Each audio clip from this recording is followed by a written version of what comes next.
खुद से जीतने वालों को मेरा सलाम। ये बात हम सब लोग जानते हैं कि कॉम्पिटिटिव एग्जाम निकालना, एंटरप्रेन्योर बनना या बेहतर जीवन बनाना 100 मीटर की रेस तो बिल्कुल नहीं है। जो एग्जाम की तैयारी कर रहे हैं ये उनके लिए 400 दिन से लेकर 1500 दिनों की यात्रा है, और जो खुद को बेहतर बना रहे हैं उनकी तो जीवन भर की यात्रा है।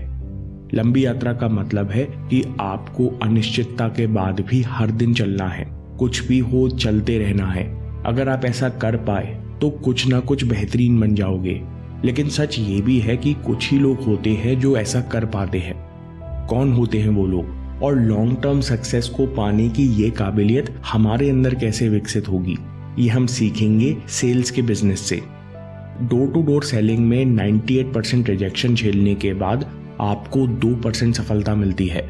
साथ में आपको कोई खास इज्जत भी नहीं मिलती, यानी आपकी ईगो को बहुत चोट पहुंचती है। इसलिए इसे काफी कठिन जॉब माना जाता है। अधिकतर लोग 2-3 महीने में ही जॉब छोड़ देते हैं। ये सेल्स मैनेजर के लिए बड़ी समस्या है, क्योंकि जब कोई नया कैंडिडेट 2 या 3 महीने बाद सेल्स टीम छोड़कर चला जाता है तब कंपनी को 3 महीने की सैलरी का नुकसान होता है, क्योंकि शुरू के 2-3 महीने तो नए बंदे को सिखाने में ही लग जाते हैं। यानी सेल्स टीम जिंदा रखने के लिए, इसे प्रॉफिटेबल बनाने के लिए आपको ऐसे लोग पहचानना आना चाहिए जो 98% रिजेक्शन झेलने के बाद भी जॉब न छोड़े और काम सीखते रहे। ऐसे लोगों को ढूंढना और चुनना बहुत कठिन है, क्योंकि आदमी की सच्चाई तो 2-3 महीने बाद यानी हौसला टूटने के बाद ही पता चलती है। इस परेशानी से कैसे निपटे? एक सेल्स मैनेजर कहते हैं कि मैंने इसका तरीका ढूंढ लिया। मैं एक दिन में बता सकता हूं कि ये कैंडिडेट लंबी रेस दौड़ेगा या 2-3 महीनों में हार मान जाएगा। सेल्स मैनेजर कहते हैं कि सेल्समैन के लिए सबसे बुरा दिन वो होता है जब वो पूरा दिन कुछ भी ना बेच पाए। जब भी कोई नया कैंडिडेट दिन भर में कोई सेल नहीं कर पाता, जब वो पहली बार अपने सबसे बुरे दिन से गुजरता है, तब मैं उसे थोड़ा सा उकसाता हूँ। फिर उससे सिर्फ एक सवाल करता हूँ, भाई क्या कारण है जो तू आज एक सेल भी नहीं कर पाया? और फिर चुपचाप उसका जवाब सुनता हूँ। अगर वो कहता है कि आज मौसम खराब था, या संडे को लोग घर पर नहीं मिलते, या रास्ता खराब था इसलिए मैं सेल नहीं कर सका, तो सेल्स मैनेजर कहता है बस इतना सुनकर ही मुझे तुरंत पता चल जाता है कि ये लड़का लंबा नहीं टिक पाएगा, क्योंकि इसका लोकस ऑफ कंट्रोल एक्सटर्नल है, क्योंकि ये उन फैक्टर्स को दोष दे रहा है जिन पर इसका कोई कंट्रोल नहीं। वहीं दूसरी तरफ कुछ ऐसे नौजवान भी होते हैं जो कहते हैं कि अगर मैं सुबह 30 मिनट पहले चले जाता तो शायद मैं 3 कस्टमर्स से और मिल लेता, मैं नए तरीके से प्रोडक्ट की खूबी बता सकता था, मैं यहाँ के लोगों से अच्छी जान पहचान बना सकता था, तो शायद मैं कुछ बेच पाता। सेल्स मैनेजर कहते हैं कि भले ही नए लड़के के सॉल्यूशन गलत हों, लेकिन मुझे पता चल जाता है कि इसका लोकस ऑफ कंट्रोल इंटरनल है, और मुझे इस इंसान पर टाइम और पैसे इन्वेस्ट करना है। जो लोग एक्सटर्नल फैक्टर्स को जिम्मेदार मानते हैं वो जल्द ही उन चीजों पर भी काम करना बंद कर देते हैं जो सच में मायने रखती हैं, और आखिर में हार मान जाते हैं। यानी चलते रहने के लिए, लॉन्ग टर्म सक्सेस के लिए आपका लोकस ऑफ कंट्रोल इंटरनल होना चाहिए। अब सवाल ये है कि हम अपने अंदर इंटरनल लोकस ऑफ कंट्रोल कैसे पैदा करें। 1998 में प्रोफेसर क्लॉडिया म्यूलर ने कोलंबिया यूनिवर्सिटी में एक रिसर्च की। उन्होंने 5वीं क्लास के बच्चों को कुछ आसान और कुछ थोड़ी कठिन लेवल की पजल सॉल्व करने दी। पजल्स थोड़ी चैलेंजिंग थी, लेकिन अधिकतर बच्चों ने पजल सॉल्व कर ली। जिन बच्चों ने पजल सॉल्व कर ली उनमें से 2 ग्रुप बनाए गए। पहले ग्रुप से बोला गया कि आप लोग बहुत होशियार और स्मार्ट हैं, अब आप कुछ और पजल सॉल्व करिए। जबकि दूसरे ग्रुप के बच्चों से बोला गया कि आप सब बार बार कोशिश करते रहे, आप सब ने अच्छा प्रयास किया, इसलिए पजल सॉल्व कर पाए, अब और पजल सॉल्व कीजिए। अब बारी थी असली खेल की। अगले राउंड में जो पजल सॉल्व करने दी गई उसमें कुछ आसान थी, कुछ मीडियम डिफिकल्टी वाली और कुछ बेहद कठिन थी। प्रोफेसर कहती हैं आगे जो हुआ वो बहुत रोचक था। जिन स्टूडेंट्स को स्मार्ट कहा गया था उन्होंने आसान पजल्स पर ज्यादातर समय बिताया, जबकि मुश्किल पजल्स को देखते ही छोड़ दिया, यानी उन पजल्स पर दिमाग लगाने की कोशिश भी नहीं की। और इस ग्रुप के बच्चे पूरे टेस्ट से जल्दी बोर हो गए, जो कि कम मोटिवेशन की निशानी है। वहीं दूसरी ओर हार्डवर्क ग्रुप के बच्चों ने आसान पजल सॉल्व करके अपना ज्यादातर समय मुश्किल पजल्स पर लगाया और स्मार्ट ग्रुप से करीबन 15% ज्यादा समय पजल सॉल्व करने पर बिताया, जो कि बढ़े हुए मोटिवेशन की निशानी है। साथ में बच्चों ने ये भी कहा कि उन्हें पूरे एक्सपेरिमेंट में मजा आया। प्रोफेसर कहती हैं कि बच्चों का लोकस ऑफ कंट्रोल इस बात पर निर्भर करता है कि उनके माता पिता और टीचर्स किन शब्दों का प्रयोग करते हैं। क्या वे कोशिश करने, सावधानी बरतने, प्रयास करने को महत्व देते हैं या केवल होशियारी और स्मार्टनेस पर जोर देते हैं। दोस्तों, हमको यहाँ पता चलता है कि लोकस ऑफ कंट्रोल हमारी सबकॉन्शियस प्रोग्रामिंग के कारण बनता है। बचपन में हमें बार बार क्या बोला गया, वैसी ही भाषा हम खुद के लिए प्रयोग करते हैं और वैसा ही हमारा नजरिया और लोकस ऑफ कंट्रोल बन जाता है। जब भी खुद पर संदेह हो, लगे कि मैं और नहीं कर सकता, तो आपको क्या करना चाहिए, यानी लोकस ऑफ कंट्रोल को इंटरनल कैसे बनाना चाहिए। एक मुख्य लेसन सीखेंगे हम बेयर ग्रिल्स की कहानी से।